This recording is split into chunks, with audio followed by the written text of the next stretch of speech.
আজকে আমরা যে সার্ক বা আসিয়ান এই যে গ্রুপ আমরা সারা পৃথিবীতে আমরা জানি, এই যে সাউথ ইস্ট এশিয়ান বা এশিয়ান কান্ট্রিগুলোকে এক কাট্টা করে তাদের ইকোনমিক ডেভেলপমেন্টের জন্য তাদের লড়াই যাতে একসঙ্গে করতে পারে, এইটার প্রথম কনসেপ্ট কিন্তু করেন রাসবিহারী বোস, অন্য কেউ নয়। কিন্তু আজকে আমরা শুনছি এই সমস্ত কথাবার্তা, সার্ক এশিয়ান অমুক তমুক, এই যে কথাবার্তা শুনছি, এইটা কিন্তু প্রথম এই কনসেপ্টটা হচ্ছেন রাসবিহারী বসু। রাসবিহারী বসুই প্রথম, তিনি মালয়, কোরিয়া, জাপান, চীন, সিঙ্গাপুর, এই সমস্ত সাউথ এশিয়ার কান্ট্রিগুলো তাদের স্বাধীনতার জন্য এগুলো সব হচ্ছিল ব্রিটিশ কলোনি।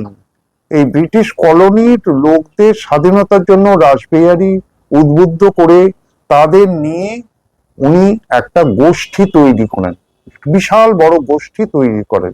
যে কারণে আমরা ভারতবাসীরা রাসবিহারীকে যতটা শ্রদ্ধা করি, তার চেয়ে বেশি শ্রদ্ধা করেন সিঙ্গাপুর, কোরিয়া, মালয়ের লোকেরা। কারণ তারা জানেন, যে তারা মনে করেন যে রাসবিহারী বসু হচ্ছেন এশিয়ার ত্রাতা, মুক্তিদূত।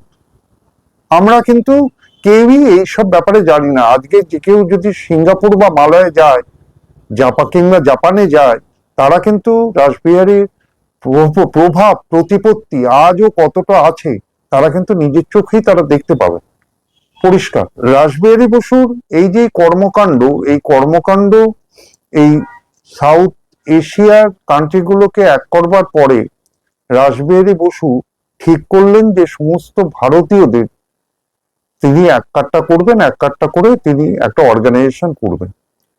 এইটা ভাবার সঙ্গে সঙ্গে তিনি ইন্ডিয়ান ইন্ডিপেন্ডেন্স লীগ বা আইআইএল তৈরি করেন।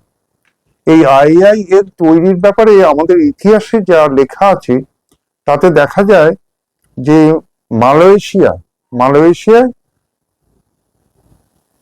আমাদের প্রীতম সিং, দেবনাথ দাস, মিস্টার রাঘবন, এরা আইআইএল তৈরি করেন। রাসবিহারী বসুর যেটা মজা সেটা হচ্ছে রাসবিহারী বসু কখনো নিজে ফোরফ্রন্টে এসে এক্সপোজড হননি, এই রাজনীতিটা করতেন না।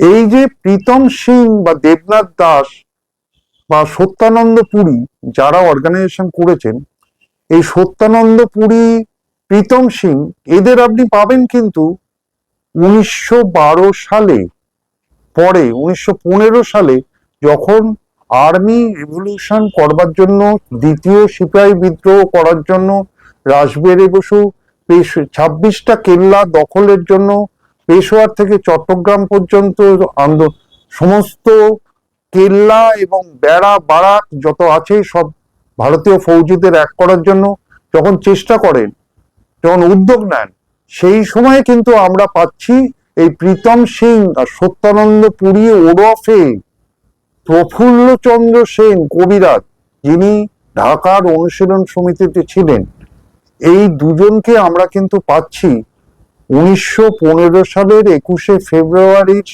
দ্বিতীয় সিপাহী বিদ্রোহের সময় রাসবিহারীর সঙ্গী হিসেবে। এই দুজনেই কিন্তু রাসবিহারীর পরামর্শে, রাসবিহারী চলে যান এবং রাসবিহারীর পরামর্শে এই দুজনেই কিন্তু মালয় এবং সিঙ্গাপুরে ছড়িয়ে পড়ে এবং তারই পরামর্শে এই দুটো জায়গায় আইআইএল গড়ে ওঠে। এই আইআইএল গড়ার পর রাসবিহারী বুঝতে পারেন যে প্রথম মহাযুদ্ধে সিঙ্গাপুর ও মালয় জাপান দখল করে নেবে। এবার জাপান দখল করে নিলে যে ব্রিটিশ ইন্ডিয়ান আর্মি, ভারতীয় ফৌজিরা, তারা কিন্তু বন্দী হয়ে যাবে। এই বন্দীদের কি করে নিজের দল তৈরি করা যায় বন্দীদের নিয়ে, সেজন্য তিনি ফিল্ড মার্শাল সুগিয়ামা সঙ্গে উনি সমস্ত কথাবার্তা বলা শুরু করেন। জাপানের ফিল্ড মার্শাল সুগিয়ামা, তাদের তখন লক্ষ্য ছিল মালয় সিঙ্গাপুর, তারা কিন্তু ভারতের কথা ভাবছিল না। ভারত তাদের টার্গেটের মধ্যে ছিলই না।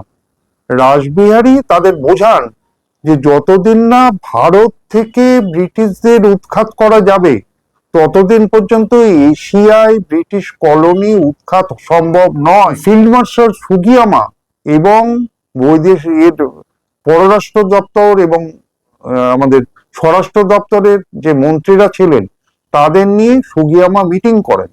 সেই মিটিংয়ে শেষ পর্যন্ত সিদ্ধান্ত হয় যে ভারতীয় যুদ্ধবন্দীদের তাদের আলাদা করে আইসোলেট করে তাদের পুরোপুরি আইআইএল বা ইন্ডিয়ান ইন্ডিপেন্ডেন্স লিগের হাতে তুলে দাও।